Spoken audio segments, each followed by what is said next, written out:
La scoperta dell'America si deve a un navigatore genovese, Cristoforo Colombo. Dopo molte insistenze, egli ottenne dai sovrani spagnoli, Ferdinando e Isabella, 3 caravelle. Erano piccoli velieri e si chiamavano Con la Niña, Pinta e Santa Maria. scoperta di Sepolli nel Colombo, que creo que siempre lo digo mal, 1492 no sé si a vos dal te pasa lo porto di mismo. Palos, Escopeta? apre un viaggio di No, navigazione. Scoba, sì, no, recita. scopeta vuol dire, no, Va vuol in prova dire per l'impresa. schioppo. Ah, ok. No, no La es scoperta. escopeta, Terra. es Così cominciò scoperta, la storia descubrimiento, el dell'America, descubrimiento de per gli Colón. europei un immenso continente Yo creo que más de uno, no sé, Algo mucho más pacífico. ¿Eh? claro, habrá que ver qué dice el chat y quienes escuchan esto, pero yo creo que más de uno hemos pensado a primera vista que se refería a la escopeta. Podemos sacar Claro, justamente ese título a mí nunca me gustó y no fuimos nosotros en ponerlo. No está mal, yo creo. Fue como yo cuento en la presentación, fue el técnico que fue el productor artístico de este disco Te lo propongo. que lo propuso. Dijo, es un título ambiguo así, no se entiende si Mm, quién descubre quién, ¿no? Si es Colombo que descubre a los indígenas o si son los indígenas que descubren a Colombo. ujú. Y esa ambigüedad a mí total. no me gustaba. Obviamente él quería poner el nombre de Colón en el título, porque era para las colombiadas, Que ¿no? fuera visible, darle visibilidad. Igual lo mismo vale para la gráfica, ¿no? La gráfica Sí, de sí. esto, es este A ver, bichito que está aquí, ¿no? No, no es de mi plum, no lo hice yo. Es un gráfico que no entendía nada de música andina, que sacó el ratoncito. este ratoncito de alguna pieza arqueológica, pero en realidad la verdadera carátula hubiera sido mi propuesta, eso que tenemos atrás. Qué lindo. Una cosa estilo Poma de Ayala. Es una carabela que va en sentido contrario hacia Europa y lleva la música andina, personificada por esos dos sicuris, y está en pleno océano, ¿no? Ahí ven la brújula, ¿no? Abajo, que Ujú. dice oeste, este.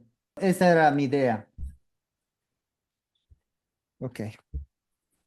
Bueno, Felice, como decimos acá, entraste como un caballo, ya hablando sobre la tapa, sobre el nombre del disco, casi ya estamos adentro. Yo diría, a modo de introducción, y quizás les dejo la palabra obviamente a ustedes, les dejamos la palabra a ustedes, para hacer una mínima introducción al álbum. Lo único, aparte el hecho que este era un proyecto grande, un proyecto financiado en un estudio muy importante. eh, entonces, para nosotros fue una oportunidad de resolver nuestra vida laboral, ¿no? En ese momento. Eh, y en cambio, bueno, resultó todo lo contrario, pero igual pusimos todo lo que teníamos en este disco. em, es un disco lleno de esperanzas, ¿no? De perspectivas. Y es el primer disco narrativo que hicimos. O sea, cuenta una historia, no es simple, no es una simple colección musical. Solo quería añadir algo en cuanto a los cortes que he decidido poner, ¿no? Ahí tenemos dos cortes, ¿no? Entonces, tenemos los primeros tres temas que son, eh, eh, hablan, digamos, del viaje, de la travesía oceánica de Colón. Y empiezan con América, que es América antes de la llegada de los españoles. Es una representación musical de América, de una América virgen.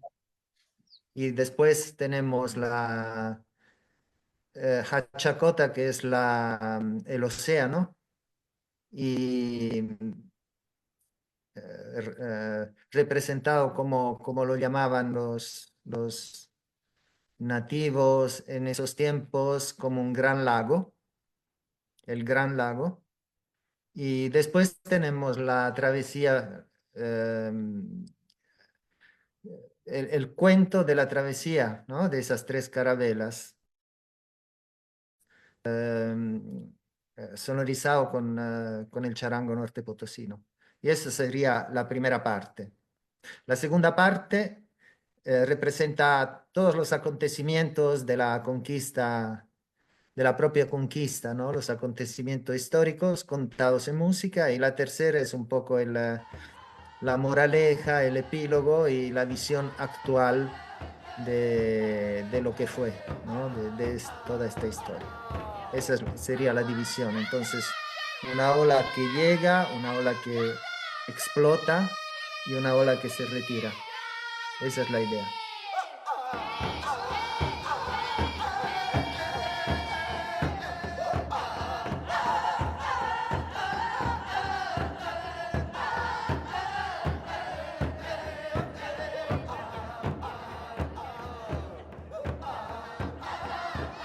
Como introducción del disco original, aparece un pequeño párrafo que me gustaría decirlo en castellano, si nuestro traductor no falla, que sería algo así, como que el proyecto se divide en 10 momentos que siguen tanto el orden cronológico de los acontecimientos históricos como una libre asociación de pensamientos conectados con el tema del descubrimiento-conquista, pero realizados en una clave completamente nueva.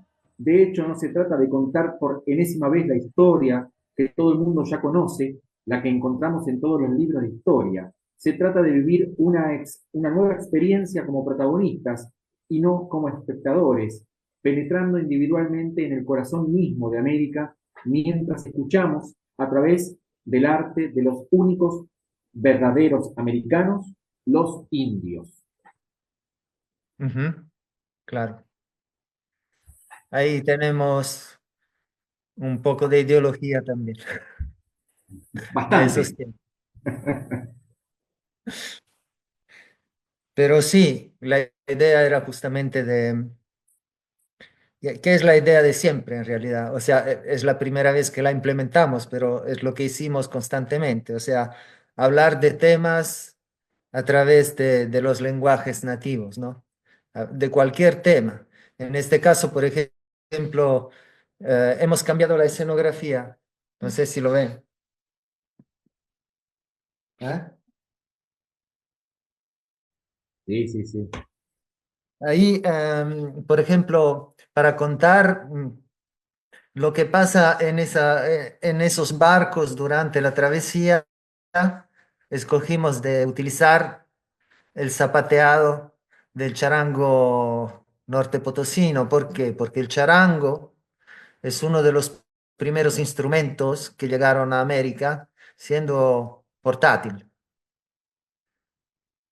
Y se volvió un instrumento nativo, ¿no?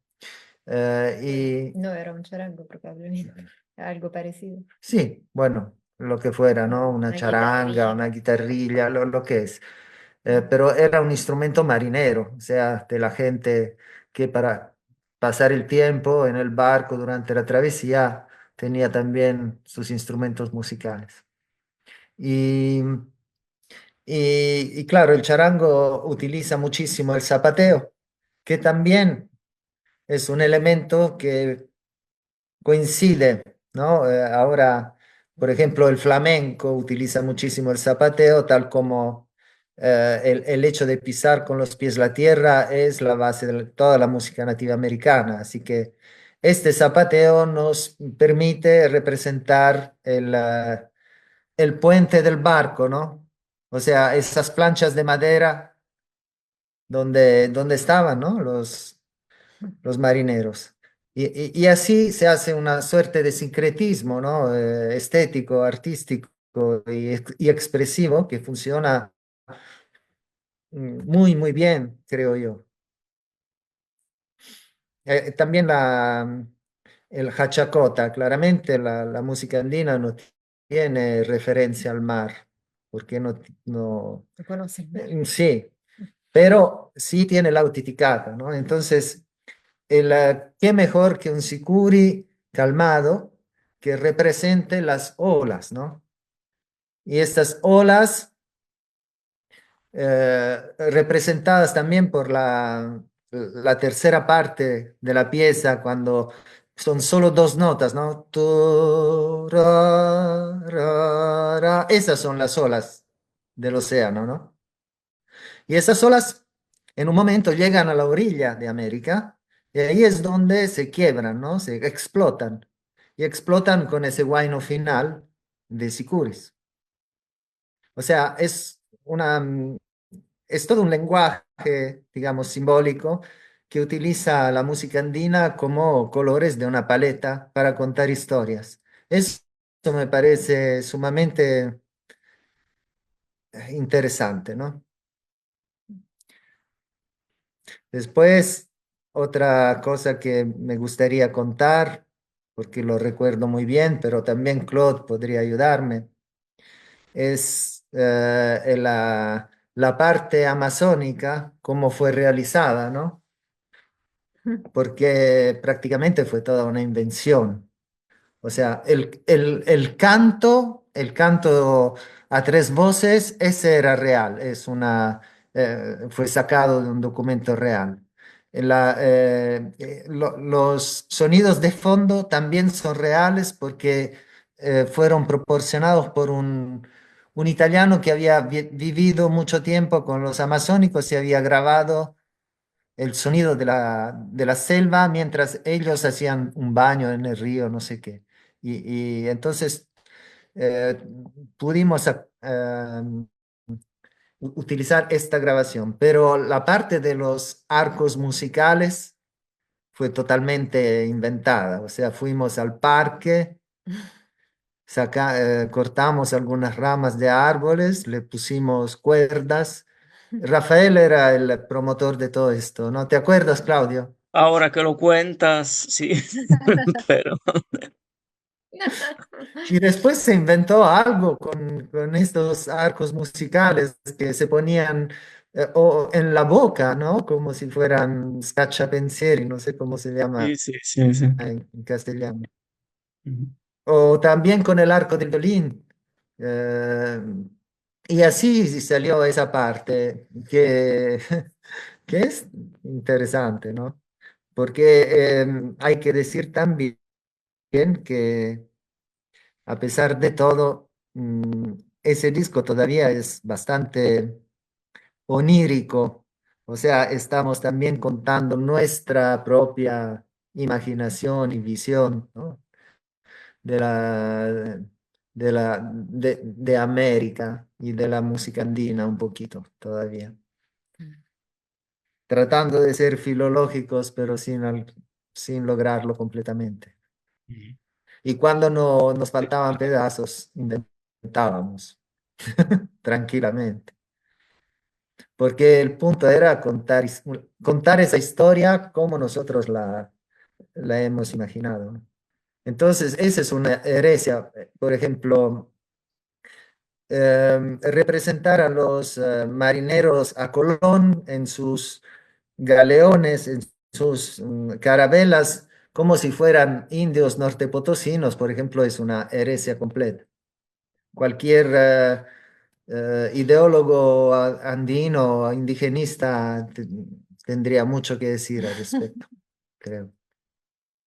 Solo estaba tratando de recordarme cómo fue esta elección, ¿no? Y de escoger por eso el estilo del charango norte potosino para representar a los barcos. Em, pero sí pienso fue una decisión totalmente Sì. unilateral, o sea, no, sí. Fue una intuición, diría yo. Porque yo que compuse la letra, ¿no? Esa letra, por ejemplo, en la primera, en el Hiawai, habla de las olas, ¿no? De, de una cáscara de nuez en el medio del mar, ¿no? Y Y esa era la idea, digamos, la intuición, la inspiración creativa. La segunda era justamente el puente del barco y la tercera que se inspira en un estilo, eh, eh, el mismo estilo de Lunarihitu, ¿no? Que también habla de grandes distancias, ¿no? De viajes, ¿no? Y de añoranzas. Fue escogido para hablar de la Santa María, que justamente llegó a América, pero después quedó bloqueada entre las rocas y fue desarmada, no pudo jamás volver a Europa, ¿no? Un día el dios del lago llamó a unos jóvenes con el soplo de sus olas. Los eligió para difundir el espíritu por todas partes soplando los tubos de sus flautas. Este aliento sagrado fue el aliento de la nación aymara. Nuestros jóvenes escucharon el llamado y dijeron que sí. Así partieron hacia la tierra aymara, guiados por el mismo Dios. Allí recibieron su nombre, Trencito de los Andes. Ujú. Pensé que Pino iba a leer ese texto al comienzo. Yo dije, ya, finalmente lo que pensaba hacer ya lo dijeron todo. Pero lo que sí quería preguntarte, Felice, es cómo pensaron la historia, porque claramente los discos que hemos escuchado antes, ustedes estaban interpretando la música. Pero en este momento, a partir de este disco, viene una parte que a mí me interesa mucho, tú sabes muy bien por mi amor al teatro, ¿no? Que se genera una historia, que se genera un guión.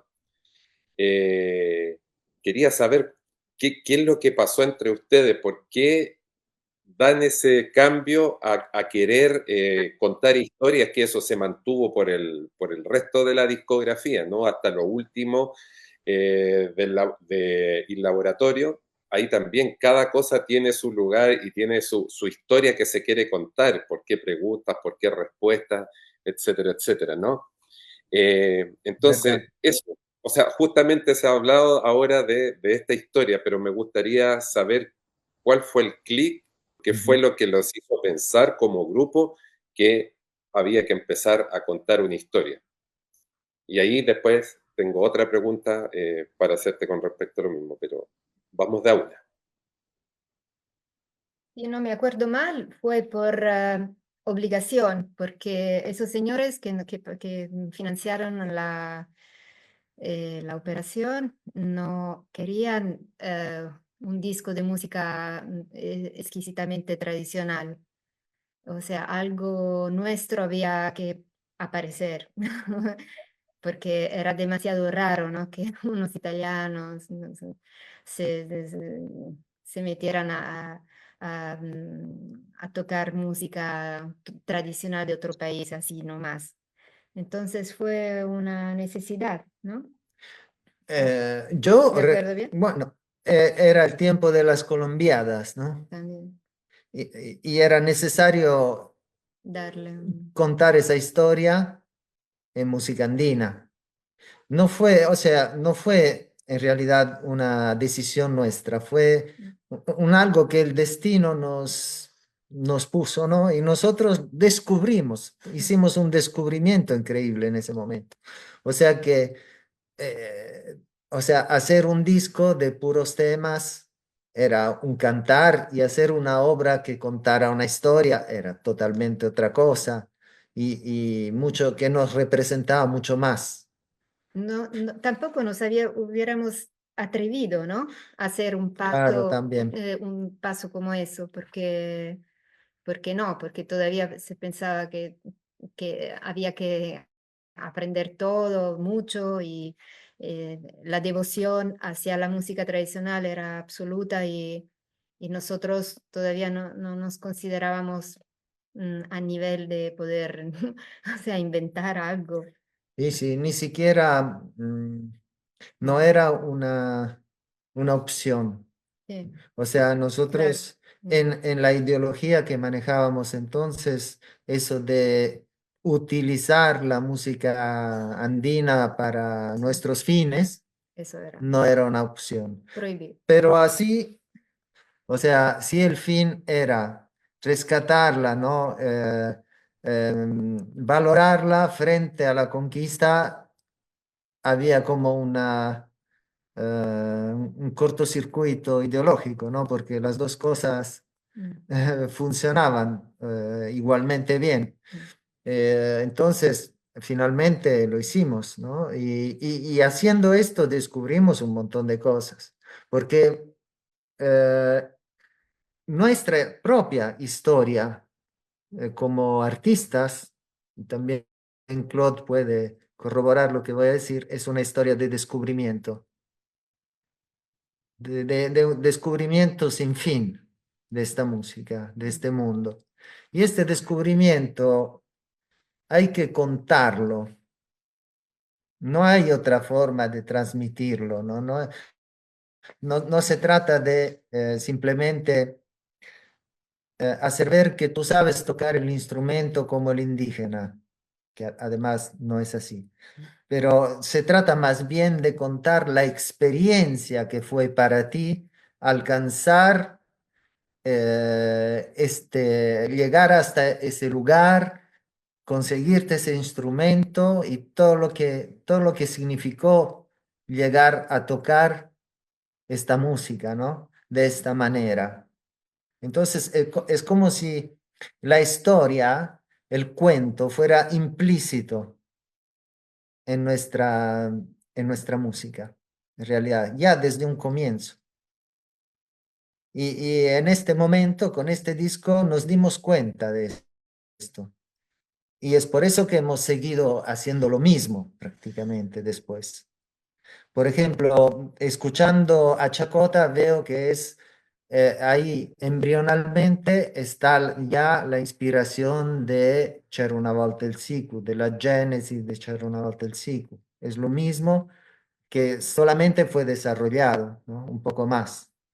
Pero ves, todo se tiene, ¿no? Es todo totalmente conectado. Era necesario también para, como lo escribo, ¿no? En la presentación, para la misma producción era absolutamente imprescindible que toda la música fuera de autor. Mm. No se podía poner ahí música tradicional, porque si no, ellos no hubieran ganado su tajada de derechos de autor. Entonces, fuimos como obligados inicialmente Mm. a Rafael a componer los temas y nada, era un reto, un desafío, no se sabía bien si lo hubiéramos logrado, hasta qué punto, ¿no? Pero haciéndolo nos dimos cuenta que sí era posible. Y claro, hacerlo significaba también asumirse la responsabilidad de respetar de todas maneras esos lenguajes, aún componiendo. Ese es otro tema. Dentro de lo mismo, quería preguntarles cómo fue el trabajo entre Rafael y tú. Claramente, por lo que estás contando, Rafael tuvo que componer todo y tú hacer las letras, Felice. Entonces, me, me- me- me pregunto cómo es que lo trabajas y lo otro es cómo también dentro de esto mismo y dentro de la discografía de Trencito y el Laboratorio has ido aplicando también el aymara, el quechua. ¿Cómo es ese tejido que se realizaba? Primero aparecía la música, después la letra, primero la letra, después la música, de las dos formas. A veces se escribe algo primero, ¿no? Como un pequeño relato, ¿no? Sobre el tema que se había escogido, ¿no? Después de ahí, Rafael sacaba una música. Y después, sobre la música, sobre el relato que ya había escrito, sacaba la letra. En esos tiempos estudiábamos con Laura y Claude, los tres, estudiamos el quechua por nuestra cuenta sobre un manual que teníamos, que todavía lo tengo. esa cosa me permitió poner la letra en quechua, que era lo más adecuado, obviamente, porque siendo la visión nativa era muy importante presentar también los idiomas nativos, ¿no? En este disco, Aymara y quechua, por lo menos. Por Y el Aymara, el Aymara el Marcelino, Marcelino estaba. claro. Y entonces así funcionó. Yo nunca escribí las letras de una canción antes que existiera la música. Nunca fue así. Siempre, pero sí, por ejemplo, en el caso también de Hermano Residente, igual. O sea, antes la novela, después la música, después la letra. Esa era la manera de funcionar. Entonces, digamos que la primera chispa para encender, ¿no? La inspiración era un relato. A veces muy simple, muy corto, pero sí. También Zigzag fue así. Bueno, después escucharemos también Zigzag en su tiempo, pero en el original de Zigzag hay un texto en la primera página del librito interno. Ese texto era el relato de donde surgió después toda la idea del disco. Así es como trabajábamos. Y después Quizás pasa. finalmente venían las ilustraciones al final.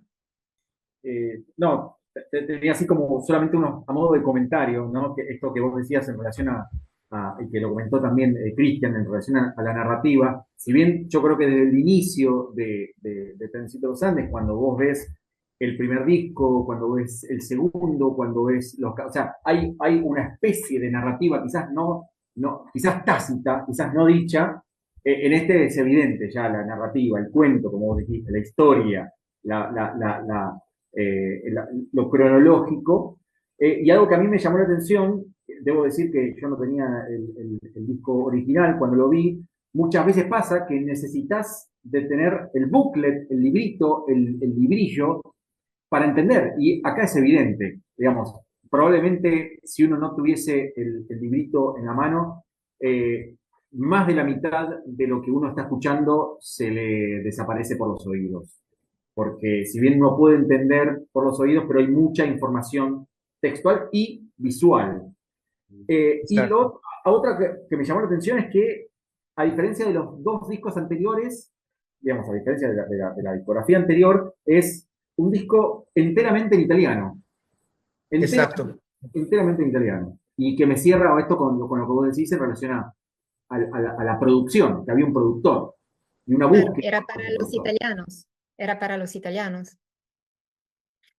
por La, primera vez. la idea era una forma de difusión Mm. de esa cultura, que por fin, ¿no? Esa era nuestra idea, que por fin se conozca, se escuche lo que se ha descubierto hace 500 años sin saber qué es, ¿no? Bueno, era también la idea revolucionaria de nuestros financiadores, ¿no? Que se atrevieron a lanzar un producto tan original por primera vez y que primera y última vez. Y ahí, claro, en ese disco en especial es importantísima toda la letra, todo lo que se puede leer ahí adentro. Incluso las traducciones de los poemas de Marcelino, que son lindísimos. Y, Esta parte es la parte histórica, ¿no? O sea, lo que sucedió efectivamente, lo que cuenta Garcilaso de la Vega, lo que cuenta Prescott, nosotros, como recordó Claudio la otra vez, estábamos muy entregados a la lectura de esas crónicas, ¿no? De esa historia. Y entonces esta parte cuenta cabalmente la historia. Vamos a ver cómo. Dale. O sea, buenísimo. el Inca que recibe el mensajero que le dice que están llegando los hombres de acero. Entonces, ¿cómo musicalmente representar a estos hombres de acero, ¿no? Y después el bautizo del último Inca y su muerte, ¿no? Y la tragedia del fin de un imperio. Eso.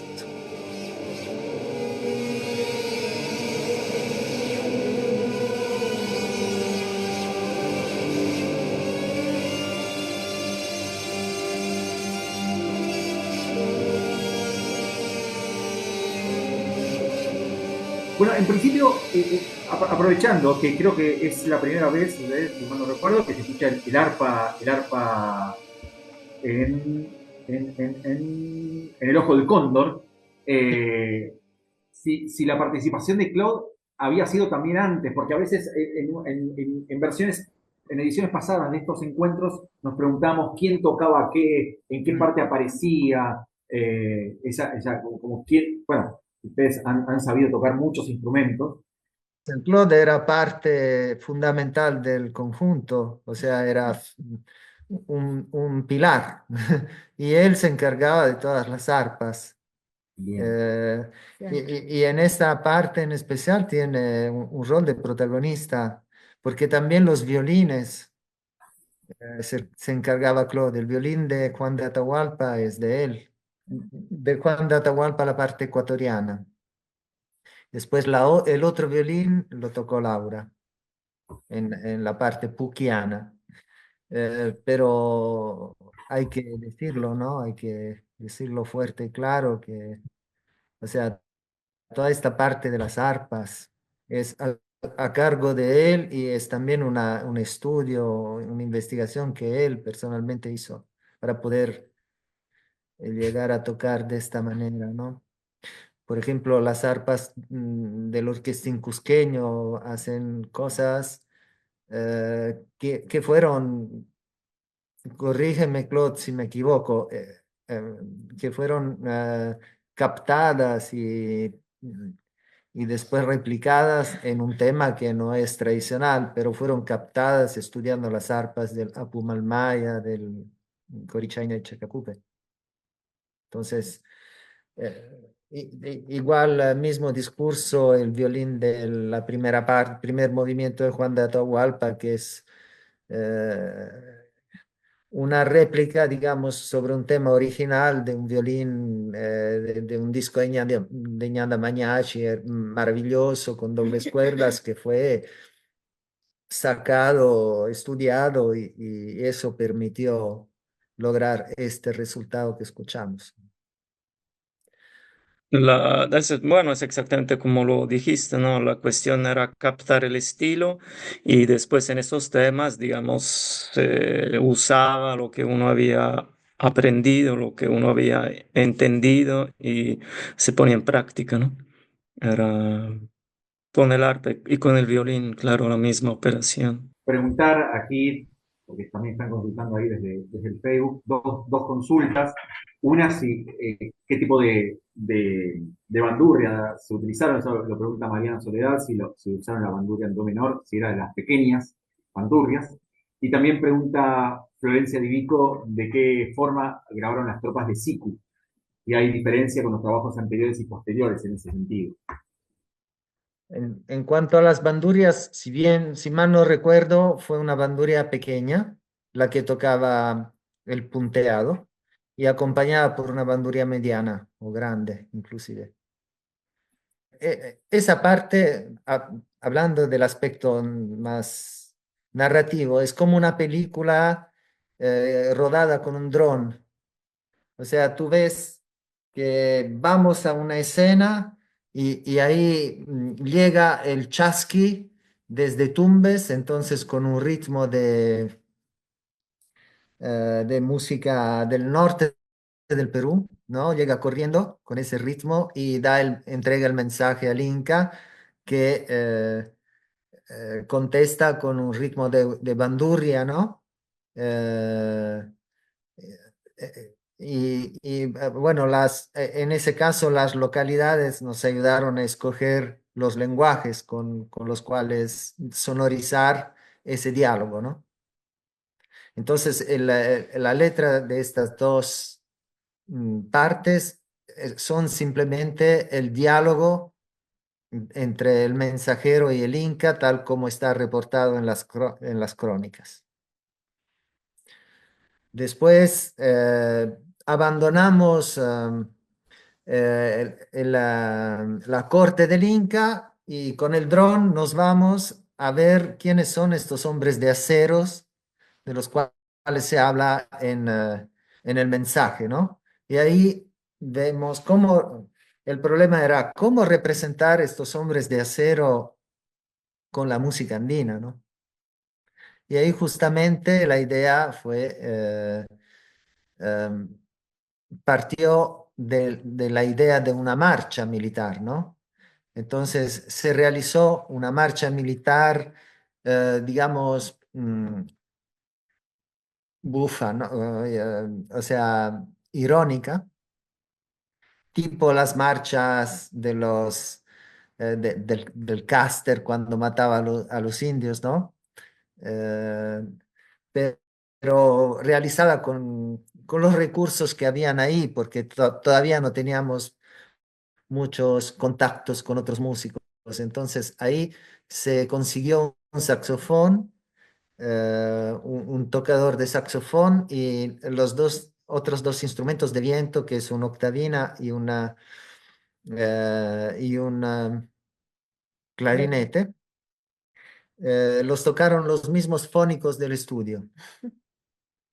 La percusión la hizo Rafael y se hizo esa pequeña banda militar y de ahí saltamos directamente a la marcha del Hachalaquita, que es a modo de broma también, o sea, de pantomima, ¿no? De la marcha militar de los hombres de acero y después seguida por un huayno que Rafael había compuesto en castellino mucho antes y que es muy dramático, muy triste, ¿no? Como suelen ser a veces las piezas de esta música de los hachalaquitas, ¿no?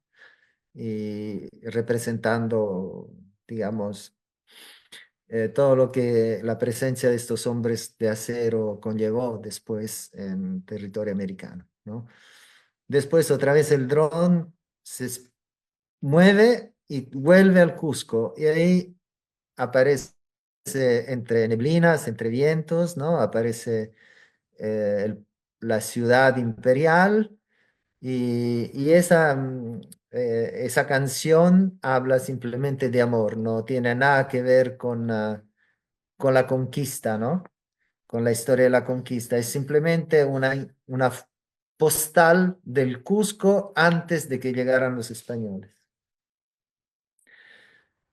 Representado por el orquestín. Y aquí tengo la imagen aquí atrás, del ojo del cóndor. ¿Lo ven? Ese sería un disco, ¿no? Un LP de oro, con al centro, pero también la pupila de un cóndor. Y ahí está el Cusco, con los arpistas, los quenistas, las casas. En cambio, Juan de Atahualpa es la historia de cómo obligaron a Atahualpa a bautizarse, prometiéndole que lo hubieran matado de una forma no tan dolorosa como la otra. Eh, eh, claro, se escogió la música del norte de Ecuador porque Atahualpa era de ahí, ¿no? Y la otra, la música de Puquio, es porque a raíz de una leyenda, no leyenda, de un pronóstico que se dio en esos años, en ese tiempo que llegaban los españoles en el Cusco mismo, que dicen que todos vieron en el cielo a esa águila que fue atacada por varios gavilanes y al final la tumbaron, ¿no? Y entonces, haciendo el paralelo con Juan de Atahualpa, el Atahualpa era el águila y los gavilanes eran los españoles. Entonces, puesto que los danzantes de tijeras muchas veces tienen como tótem eh, eh, seres alados como cóndores, águilas, etc., guamanes, ¿no? Que los protegen, los ayudan, los inspiran cuando hacen la danza de la tijera. Entonces, decidimos optar por ese tipo de música también porque Atahualpa fue matado muy joven. Y, y esa música que escuchan es un aila, que es una danza de enamoramiento entre jóvenes en Puquio. Entonces, tiene que ver con la gallardía, con la lozanía, ¿no? De ese Atahualpa. Las bandas de Siku las grabamos en 2x2, ¿no? O sea, se hacía una base, guía, con 2 Sikus, y después se grababan las parejas. Una pareja por pareja, todos los cortes. Así trabajábamos en ese momento. Pero hay que decir que, por ejemplo, en Achacota, todas las partes, todas las líneas, o sea, cada línea sicuriana es una pareja que la toca, estaban escritas nota por nota por Rafael, así que no había improvisación alguna. Eran partes, verdaderas partes musicales. La elección de este estilo puquiano, de música puquiana, fue resultado de que era, ya veníamos desde Castellino con Claude practicando este estilo. Yo personalmente me había enamorado de este estilo de violín y que es un estilo donde simplemente se toca, hay arpa y violín. Y con Claude habíamos intentado realizar cosas, varios temas, y entonces digamos que se lo tenía más o menos a la mano el estilo, y Rafael también por eso, ¿no? Lo Sí, eligió. claro, claro. Sì, primera cosa, un pequeño, beh, es un detalle, pero has dicho saxofón, era un trombón, obviamente en la banda esa. El Ah, trombón de verdad. vara, solo el trombón de vara puede hacer ese, o sea, este Claro, sonido así, claro. es con la vara. Pero bueno, es un detalle. Y después quería mencionar en Hombres de Acero. Me pregunto ahora por qué no, porque me parece que hay un intento como de usar instrumentos que tienen metal, ¿no? De alguna manera, ¿no? ¿Por qué no pusimos un sicuris de Camilaca o de Cairán, en fin, de Tacna? Eso es una pregunta que me hago, pero bueno.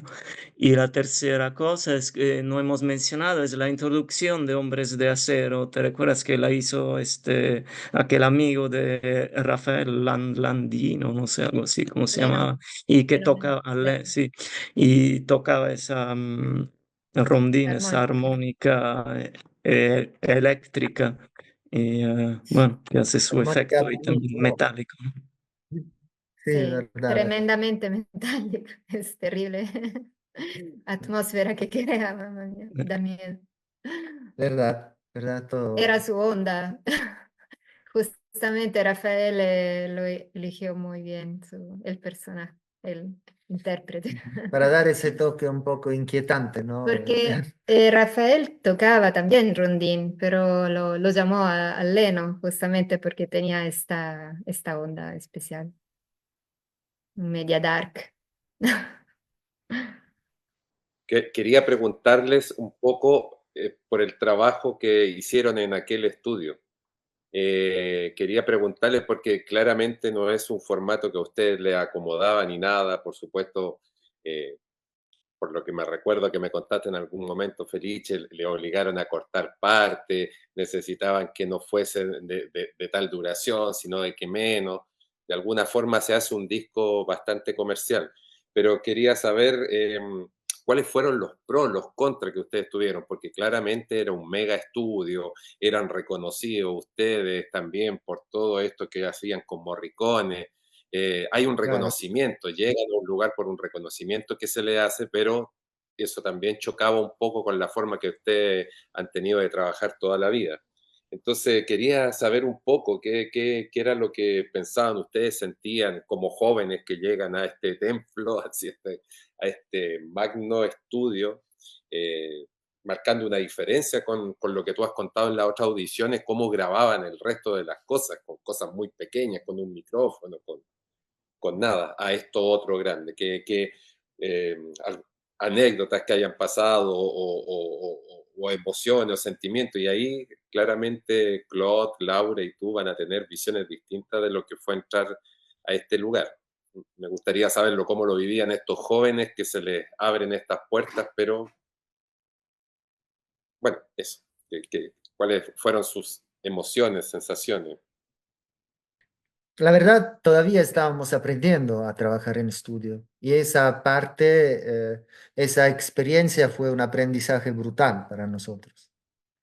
Aprendimos muchísimo también cuál era nuestro real nivel, porque no lo sabíamos, no teníamos comparaciones, términos de comparación.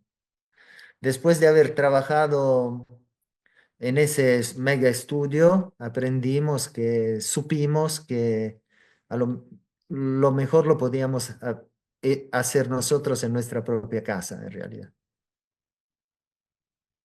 Pero, sin embargo, porque era incómodo, ¿no? Tener que lidiar con este productor a cada momento, ¿no?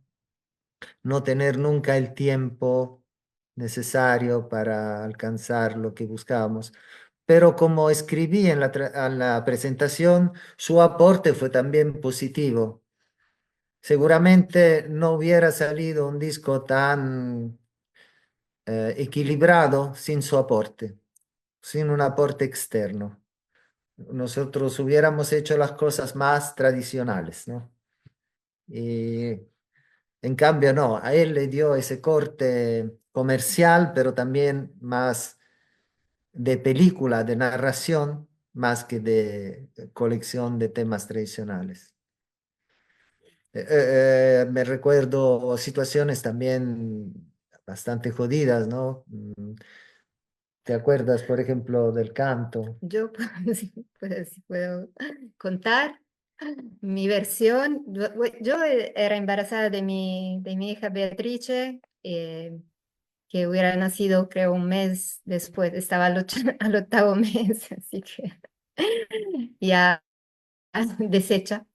Y bueno, obviamente también por esa razón, pero también la situación era muy estresada, muy estresante, Muy tensas. muy tensa. Rafael estaba muy nervioso porque había muy poco tiempo, no nos daban, o sea, no, no era como siempre que siempre nos hemos tomado todo el tiempo para grabar las cosas, toda nuestra vida.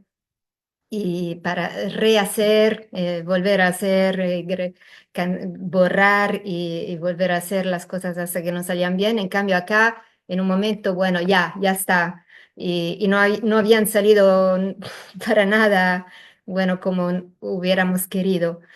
Y entonces esto levantaba muchísimo el nivel del estrés, de la tensión y las peleas se,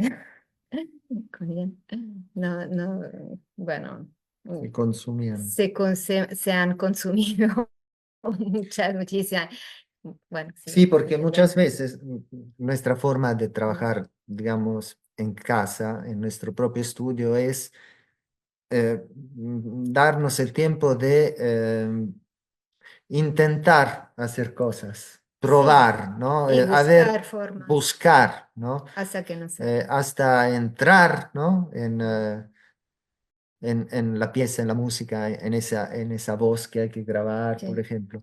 Mientras aquí no, tenías que llegar y hacer lo que sabías hacer y punto, y chao, ¿no? Pero tampoco, por ejemplo, en el Ojo del Cóndor, yo tuve que cambiar la forma de cantar.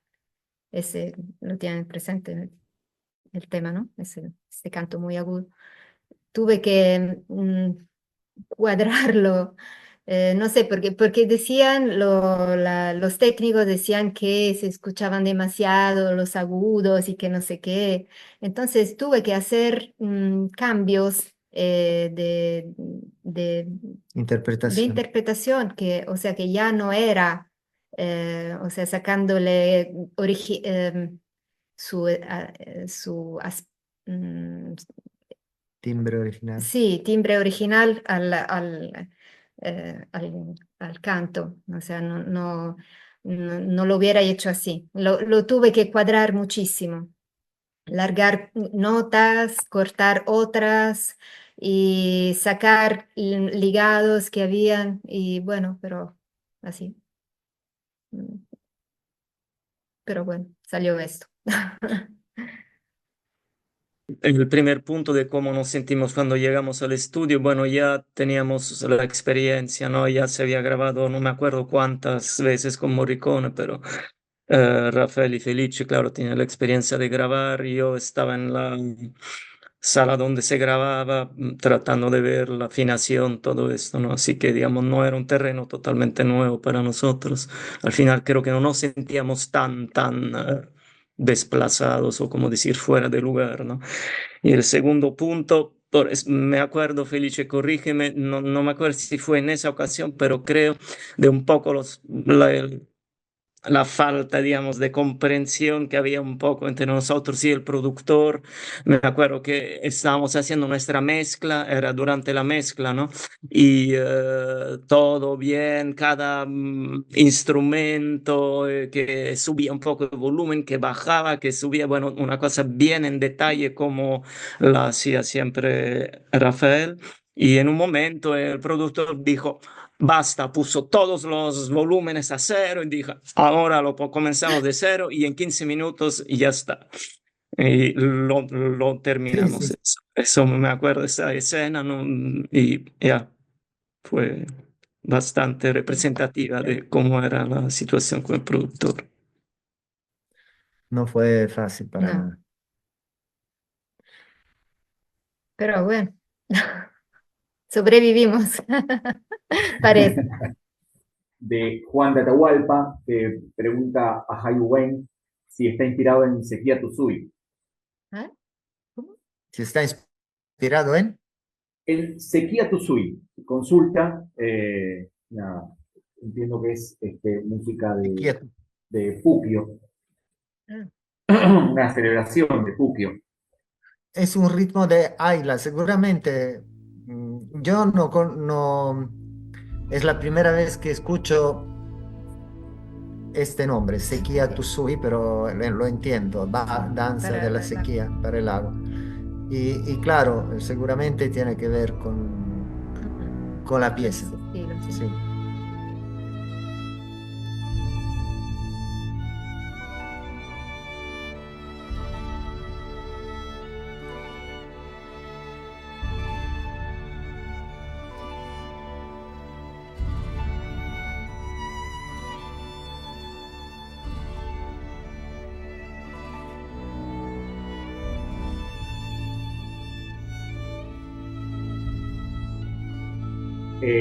La pregunta que nos hace Ronald Soto, primero dice que es un excelente trabajo, los saluda a Claudia, a Felice y a Laura, Gracias.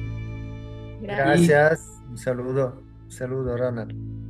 y pregunta cómo fue la aceptación del disco en Europa y si hubieron temas inéditos que fueron descartados para este disco. No, no me parece, ¿no? No, No hubo temas inéditos. no. O sea, los que se decidieron se hicieron. Ujú. Y en cuanto a la acogida, vale, Laura. Como siempre, o sea, nada, ninguno, ¿no?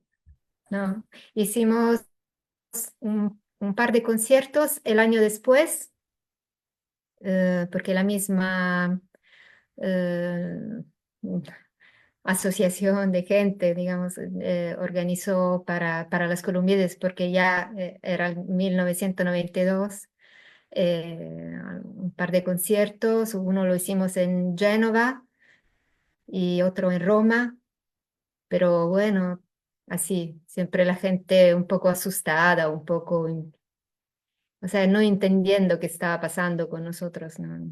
no entendía cómo era. Sí, un poco le gustaba, un poco, no sé, se quedaba la misma reacción de siempre, de quedarse así con un gran interrogativo, con un Ujú. gran... Un con, poco pasmados. sí, ¿qué pasa? ¿Qué les pasa eso? ¿Por qué no hacen música italiana? O sea, la misma pregunta de siempre. Lindo, pero ¿por qué? ¿No? ¿Por qué no hacen música italiana? ¿No? ¿Qué le pasó? ¿Qué les pasó? ¿Qué tienen? Una enfermedad, no sé. Así, algo así era. La reacción era de ese tipo. Pero bien, eso. Sí, fueron un par de presentaciones, una en Génova, o sea, en lugares teóricamente buenos, ¿no? Sí, sí, sí. En Roma, en pleno centro, en la plaza, en la Parque Villa Villa Borghese. Borghese. Sí, sí. Muy Eh, prestigiosos lugares. sí, pero finalmente los discos no se vendieron, Mm. se quedaron todos en el almacén del productor y el productor dejó de empujarlos después de cuando se acabó el 1992, de tal manera que quedaron prácticamente ahí. Y Nosotros los hemos nosotros, sí, vuelto a comprar. tuvimos que rescatarlos en un momento, Mm. con un precio mucho más bajo, al por mayor. Y todavía tenemos algunos, casi se acabaron, se están acabando, Sí. pero lo hemos vendido a lo largo de los 30 Pero años. ese fue un trauma para nosotros, que esta gente tuviera nuestros discos y no los vendiera y nosotros no poder hacer nada para venderlos nosotros, ¿no? Y ni siquiera podíamos imprimir, Volver publicar a otro, comprar. Ah, sí. porque estábamos bajo contrato discográfico. Exclusiva, sí. Esa fue la única vez que tuvimos un contrato discográfico. Y hecho con la idea que, bueno, que eso hubiera podido cambiar nuestra condición, nuestra situación económica de una vez. No solamente, bueno, no solo económica, sino que de la idea de ser por primera vez apoyados, ¿no? Por una organización que se ocupara de Claro. nosotros. En cambio, no pasó nada, Y absolutamente. aprovechando de esa oportunidad única que cae cada 500 años, o sea, los 500 años del Mm, descubrimiento de América, se armó ¿cómo puedo decir? Un globo increíble, ¿no? Enorme, una mongolfiera que después la pinchas y es aire, no pasa nada. No pasó nada para nadie en realidad. Hubo inversiones, sí, cualquier cantidad de inversiones en ese momento en Italia, pero no pasó nada. resultó mal. La Eh, iniciativa no resultó interesante para nadie. Para exactamente. nadie. Al Mm. contrario, no había que festejar ese hecho, ¿no? A ese propósito quiero, bueno, quizás después o quizás ahora, decir algo de lo que yo pienso personalmente. Más allá de todo el dolor, ¿no? Del encuentro, desencuentro entre pueblos, continentes, etcétera. Hablando de Colón en especial, quisiera destacar el hecho que ese era un marinero, era un explorador, no era un conquistador. O sea, una persona que trazó simplemente un lazo, un vínculo entre dos mundos que se desconocían, pero no fue el artífice de la tragedia, ¿no? La tragedia se dio después. Él no tenía ningún interés lo que le interesaba a él era descubrir, era demostrar que era una, un empírico, pero de la onda de Galileo Galilei, o sea, uno que quería demostrar que la Tierra era redonda, que eh, partiendo hacia el oeste se llegaba al este, etcétera, etcétera. Eso es lo que realmente le interesaba a él. Y en este sentido me identifico yo con Colón. O sea, ese monstruo histórico de Colón. Yo también me siento un explorador. Un monstruo. Sí, no sé. A veces para nuestros detractores fuimos también personajes muy... Cuidado. pero no, era el gusto de hacer una hipótesis, sacar una conclusión y después ir a ver personalmente, Sí, era ¿no? así. Si de verdad, y con un valor increíble, porque realmente a enfrentar el océano de esta manera, ¿no? Con una determinación impresionante. Y en eso yo lo admiro, siempre lo admiraré y doy las gracias de que haya descubierto América. Y creo que todos nosotros de alguna manera estamos involucrados en este discurso, ¿no? América es lo que es ahora, con sus maravillas, ¿no? Y también sus tragedias, debido a que estos dos continentes se encontraron alguna vez. Un matrimonio difícil, Sí, digamos. y muchas de las maravillas, aunque se diga lo contrario, dependen de ese encuentro, o sea, del sincretismo, del mestizaje, sobre todo en la música.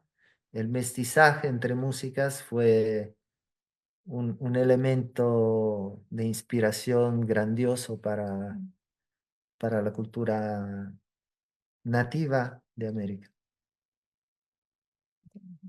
Eso es lo que quería decir con respecto a Colón, como la veo yo.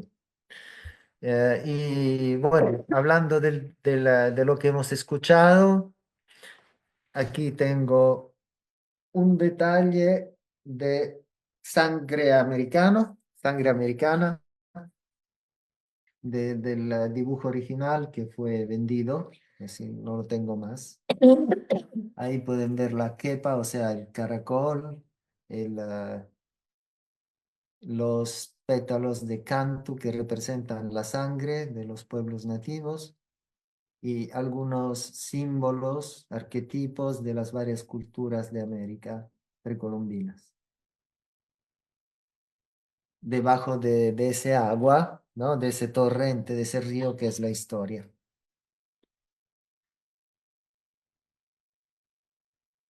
Arriba y abajo habían dos picaflores que se alimentaban con esas flores de canto, representando el hecho de que ningún sufrimiento es en vano, o sea que todo se vuelve alimento cultural, ¿no? Para salir adelante como pueblos. Eso. La introducción de ese tema era, ya existía, porque Rafael la había compuesto para una película, para sonorizar una película que se llamaba Dall'altra parte del mondo y hablaba de una mujer africana que llegaba a Italia y todos sus tragedias, sus trajines, etcétera. Y después finalmente se volvía a África. Entonces en la escena de ese avión que se volvía a África, Rafael había puesto esta música que podemos escuchar al comienzo con un violín clásico que contesta otro violín, ¿no? En los dos lados del estéreo, que representarían, digamos, Las dos culturas. los dos mundos, ¿no? Dall'altra parte del mundo, los dos mundos. Y ahí queremos representar en música con un yarabi cusqueño todo lo que fue la tragedia de la colonia, los abusos y todo el resto, de forma bastante fílmica, otra vez. eh, Hablando de América, de la retórica de América como un jardín, ¿no? Un maravilloso jardín que después fue de alguna manera violado por la llegada de esos brutos españoles, una retórica que nosotros mismos creíamos, ¿no? Entonces, ahora no la veo exactamente así, pero sí diría que esa parte, esos dos últimos temas son un tanto retóricos, Bueno, porque seguramente ha pasado. seguramente ha pasado, Pero no solo pero esto. no solo esto, no lo es todo, ¿no? Es muy reductivo hablar solamente del abuso, porque hubo también mucho más. En cambio, el otro, el gigante que duerme, ahí tenemos la pregunta de Cristian Lema, nuestro querido amigo Cristian, que nos pregunta por qué, o sea, cómo se justifica la elección de poner esas gaitas al comienzo que después se tornan en un surisicu boliviano y después vuelven al tema de gaitas, ¿no? Entonces, la idea es aquella de un gigante dormido. Entonces, lo primero que escuchamos es un corazón, un latido de corazón, ¿no? De este gigante que duerme. Sobre ese latido aparecen ese dúo de gaitas que es una canción de cuna, es una música para dormir. Y en eso es una anticipación de zigzag, porque en zigzag también todo parte desde un niño que se duerme con una música para hacerlo dormir. Y después esa gaita poco a poco despierta y se transforma en un zapateado de San Juan, que es ese gigante que empieza a mover los primeros pasos, ¿no? A demostrar también que es un gigante, ¿no? Y su fuerza, ¿no? Y después, en el mismo clock del zapateado de San Juan, pasamos al Surisicuris como la máxima expresión de ese gigante cuando despierta y cuando empieza a marchar, cuando empieza a autodeterminarse, a coordinarse, ¿no? Y dando también la dimensión de la magnitud de, de la música andina desde, desde el sur del altiplano hasta el norte de Ecuador. Una dimensión gigantesca, ¿no?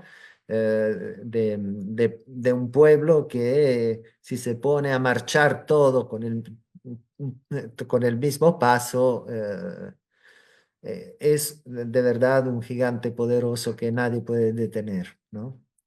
Y finalmente ese gigante se vuelve a dormir porque de hecho es un gigante dormido que todavía tiene que demostrarnos de qué es capaz, históricamente hablando. Y entonces se vuelve a dormir siempre con el mismo tema del comienzo, que es como una concha de mar que se cierra, se abrió y se vuelve a cerrar, como sucede muchas veces, va a suceder también, por ejemplo, en Sortilèges des Andes. Muchos temas tienen esta estructura de la concha del mar que se abre y se cierra, ¿no? En cambio, el último, nada, es una fiesta, es la fiesta de que prácticamente hubo una contraconquista no violenta de los pueblos andinos hacia nosotros los italianos, como representantes postreros descendientes de Colón, pero a través de la música, ¿no?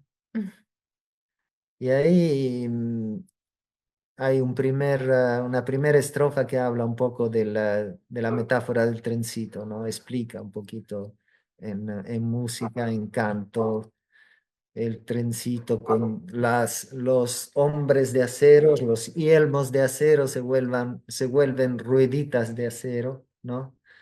En el trencito todo es diminuto, es el trencito, la ruedita, ¿no? Y que van cruzando los paisajes, los nevados, las lagunas, todas las maravillas culturales que hay en América. Esto que vos comentaste hace un rato va a quedar ahí para la polémica, en el buen sentido, claro, sobre acerca de Colón, porque, bueno, básicamente, más allá del personaje histórico, hay, como sabemos, siempre una vinculación entre la memoria, la política, la historia. Nunca la historia es algo objetivo, inocuo, sino que está absolutamente atravesado y no. más aquí en América Latina, pero en todo el mundo, digo, pero personajes que son representativos de. Entonces yo creo que también esto que vos dijiste eh, plantea también, bueno, nada, es otra discusión, yo creo, la que se puede llegar a conversar, que me parece que está bueno, igual planteo. Quiero decir una cosa, solo una cosa, rápida. O sea, la historia es una narración que puede variar, ¿no? La historia no es algo concluido, es una narración que se vuelve a construir de generación en generación y a veces varía, a veces se transforma radicalmente en otra, ¿no? Nosotros también somos cuentacuentos, en realidad, como se puede apreciar desde este disco, ¿no? Entonces, lo que yo hago es simplemente proponer una narración un tanto distinta, ¿no? Proponer otra variante que puede ir a integrar la narración que todos conocemos. Ujú. O sea, No sé. al menos un poco amoldar esa narración tan rígida, tan dura y tan dramática con algo que es un poquito más, o sea, que a mí me refleja personalmente un poco más. Yo soy paisano de Colón, aunque también se discute sobre eso, si Colón era italiano o no. Pero bueno, yo me siento, me identifico por lo que hice de por vida con este hombre, ¿no? Porque nosotros también nos tocó una travesía cultural para llegar al otro lado del mundo. Nadie nos apoyó cuando debíamos empezar, ¿no? También la primera parte del relato de Colón mm, me parece me consta, o sea, me pasó a mí también, cuando dijimos, ahora vamos a partir por los Andes, vamos a ocuparnos de algo que no es de aquí, del territorio, vamos a expandir nuestro conocimiento, nadie te da bola, nadie te sigue, ¿no? Igual le pasó a él. Y después, bueno, obviamente él fue también con la misión de entregar a la corona de España esos territorios, pero obviamente para él no había otra opción para poder viajar. En cambio, nosotros lo hicimos de forma mucho más cómoda y sin molestar a nadie, ¿no? En realidad. Ah, bueno, es Pero como lo que es. siempre de lo que se trata es de ampliar, ¿no?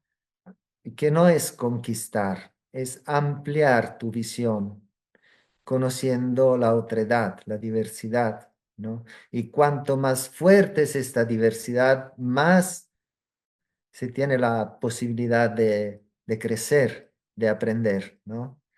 Y en el caso de América era una diversidad total, porque es prácticamente el único caso en la historia del hombre en el cual un continente entero vivió su vida sin contacto con otros. Entonces el descubrimiento de América todavía se está dando, diría yo, como lo escribo en la presentación, y nosotros somos parte de estos descubridores. Y los mismos, ustedes mismos tienen que descubrir América. Ustedes que son americanos, de alguna manera, ¿no? O sea, es todo tan fresco todavía, que todavía nos estamos entendiendo lo que somos, ¿no? Lo que es América. Y es un juego de espejos, en realidad. ¿Qué tan diferente hubiese explicado todo este disco? ¿Qué tan diferente hubiese explicado ese Felice, esa Laura, ese Claude de 1991?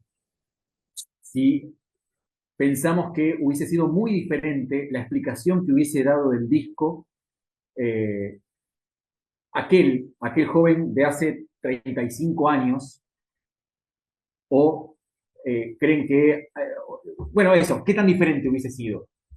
Había por su una lado. dosis de idealismo y de sueño mucho más intensa y alta, pero así, as- con respecto a ahora. Claro, pasó una vida y ya todos los sueños ya tramontaron y, y los idealismos también, pero yo creo que, que sí queda el espíritu, digamos, esta intuición originaria que nos llevó a cruzar físicamente y espiritualmente el océano. Eh, Hasta ahora, bueno, por lo menos Felicia y yo, no sé, con Claude no estoy totalmente al día, pero todavía seguimos tocando, estudiando, practicando y con esta joya, ¿no? En el alma. O sea, se quedó como una luz en nuestra vida, a pesar de todo, ¿no? De todos los cataclismas que hemos tenido que enfrentar. Me reconozco todavía, o sea, veo, ahora veo con ¿Verdad? claridad, la, o sea, digamos que desde un cierto punto de observación, eh, hemos necesitado todo ese tiempo, estos años, estos decenios para hacer florecer esta intuición muy clara que hemos tenido muy joven, desde muy joven. Todavía está, o sea, ahora se ve el sentido, se ve bien, muy bien el proyecto. Claro, en este momento éramos muy jóvenes, todavía tenían que pasar tantas cosas, se tenía que teníamos que enfrentarnos con la realidad, ¿no? De que estábamos totalmente fuera de lugar acá, o sea, y también allá, o sea, aquí por ser italiano que querían hacer una cosa otra, ajena, y ahí también, o sea, los gringos que quieran hacer nuestra música, era totalmente absurdo para todos. Así que muy raro, una situación, una condición muy rara, pero no sé, algo nos guió hasta ahora, nos ha guiado. Bueno, era la visión más que nada de este disco, ¿no? Creo que era la pregunta de cómo lo veíamos cuando lo hicimos. Bueno, para mí que tengo tal vez más, ¿cómo se llama? Me he alejado más, ¿no? Del proyecto. Me doy cuenta, en la época estábamos metidos hasta el cuello, ¿no? O sea, esa es, digamos, la sensación que tengo, ¿no? Y no creo que podía tener una visión realmente completa, global, o como decir, me faltaba no sé cómo explicarlo esto. Claro. En francés se dice le recul, o sea, de irse De- para atrás y de poder observar más de lejos, ¿no? Eh, Mira, esa es la sensación que tengo. Ahora, eh, sí, bueno, como ha dicho Laura, ¿no? Han pasado tantos años, se ha sumado la experiencia de no solo musical, bueno, de muchas cosas y ahora probablemente somos más capaces, pero bueno, eso pienso que es normal, ¿no? Somos más capaces de analizar, de entender lo que hicimos nosotros mismos, ¿no? Yo digo que es totalmente distinto lo que puedo decir hoy de lo que hubiera podido decir en aquellos tiempos. No es tanto,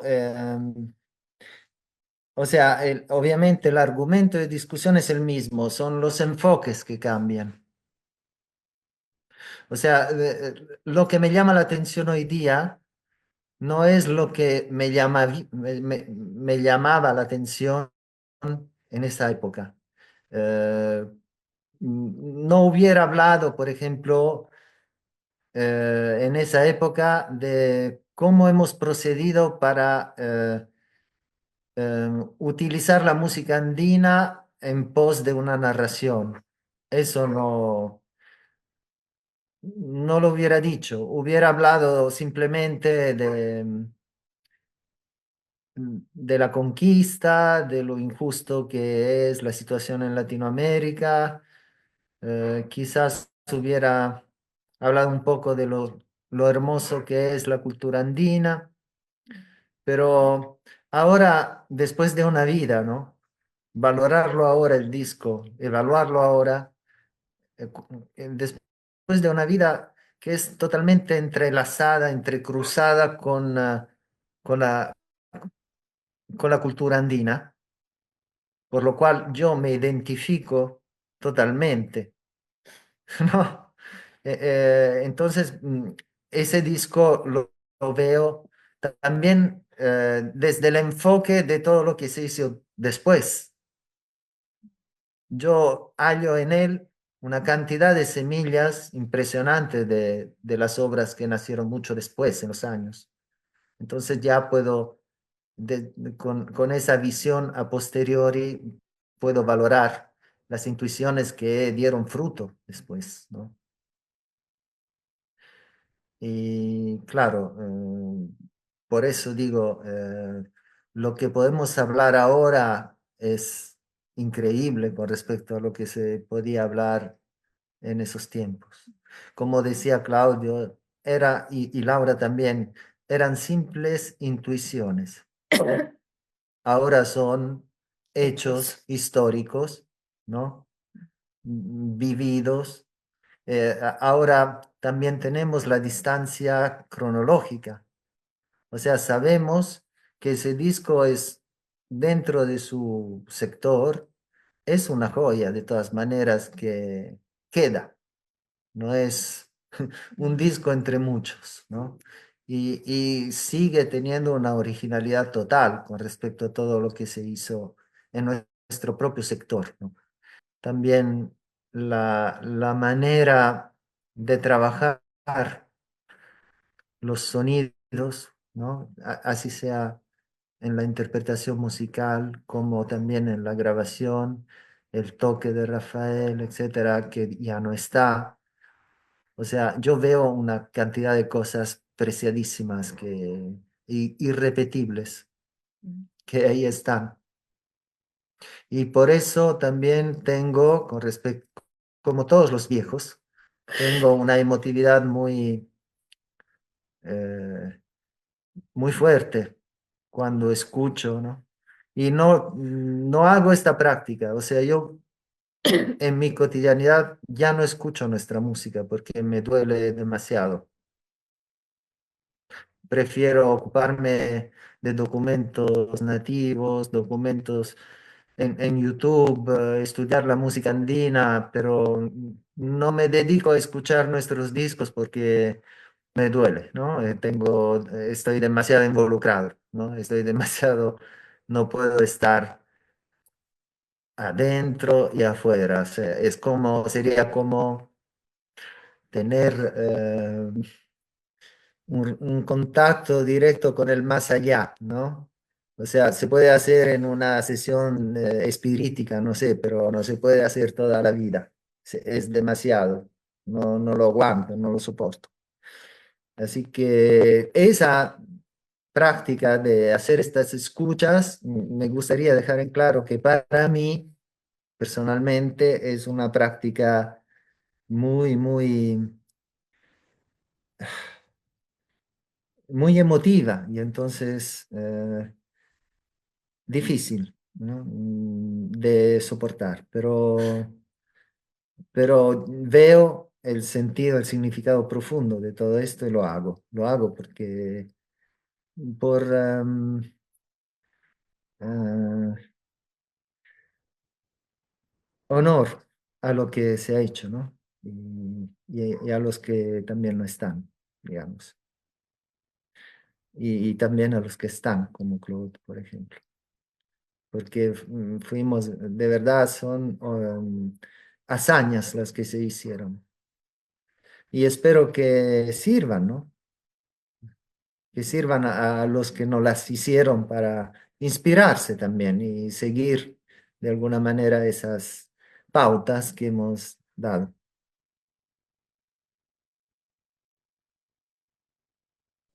Una de las cosas que creo que van a quedar en el tintero es un hilo conductor que tuvimos, que son los dibujos de Felice, que como tengo la suerte de haber estado en la casa de Felice y Laura un montón de veces, hay toda una secuencia de dibujos de gran escala que son alucinantes. Se alcanzaron a ver algunos, pero este disco está dibujado entero y es realmente alucinante cada uno de esos dibujos. Lo otro es justamente lo que tú decías, Pino, en un momento, claro, incluso llegando al comienzo de este programa, con confundir la escopeta con la escopeta de Colón, ¿no? Por lo general acá tenemos esa visión del que invade y llega en forma violenta desde afuera. Hay un texto que escribió Felice sobre las reducciones, estos lugares que existieron acá, donde realmente llegó gente con buenas intenciones, que traía arte y traía cultura y que se generó un mestizaje entre las dos partes y fueron las dos partes las que aprendieron de arte. Y mucha de la música o el arte que existe hoy en día en América tiene que ver con esa unión de dos mundos.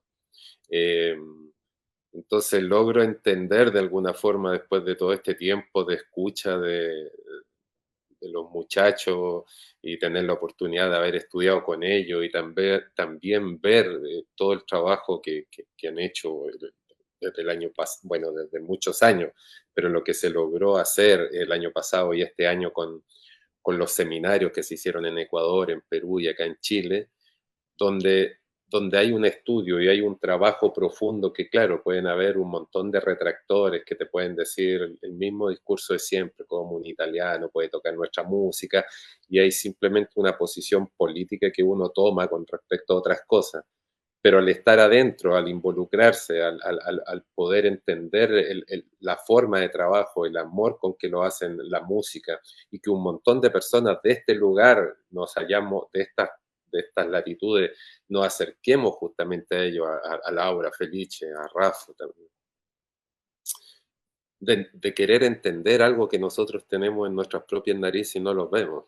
Y, y ahí yo creo que hay una profundidad nuevamente de estos mundos que se juntan y que hay una visión muy distinta también, como lo dijo Felice, hay una condición de un navegante que llega en búsqueda de descubrir y versus lo que sucede después con muertes, con asesinatos, con codicia, que son cosas totalmente distintas. Entonces también siento yo que como muchas personas van a ver este programa, también entender de esa parte, ¿no?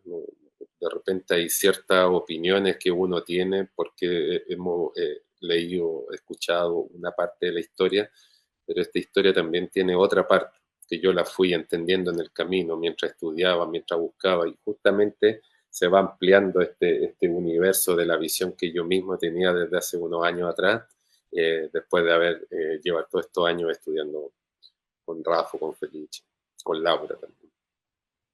Entonces, eso también me podría, que finalmente mis palabras tratan de rendir un homenaje a todo el trabajo que han hecho durante años, la cantidad de portales que han abierto para la comprensión del amor profundo que le han puesto a esta música y que nada, que estas escuchas son, por eso mismo son, siento yo que son tan importantes como para seguir abriendo portales, para poder seguir entendiendo el mundo en un total, en una globalidad, y porque a veces estamos muy cerrados como con esta visión de caballos, ¿no? Que no nos dejan mirar cosas que están a nuestro lado.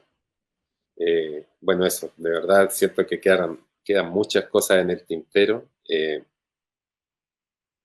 Creo que, por ejemplo, lo mismo lo que decía de los dibujos de Felice, toda la importancia que tiene la pluma de Felice en cuanto a relatos, en cuanto a dibujos para este proyecto de tantos años, también siempre siento yo que debería tener cabida eh, en un paralelo con la música, porque es una historia, es un camino y es algo realmente para mí alucinante. creo que justamente, y para recalcar que el disco está a la venta para escucharlo en forma filete en Bandcamp, para que lo puedan comprar, y donde viene este texto, y me quiero tomar la atribución de leer el texto que está escrito de Il Trenino del Ande, quizás sería bonito para terminar, porque dice: hoy, cuando el mundo clama por nuevos valores en los que pueda creer, ha llegado la hora del rescate para los pueblos amerindios, ya que conocen el camino del corazón, la verdadera sabiduría templada por un largo pasado de resistencia, de dolor. Aquí están. Su energía vivificante es todavía tan fuerte que se transmite al alma de los propios gringos. Y así es como ellos triunfan, con su música.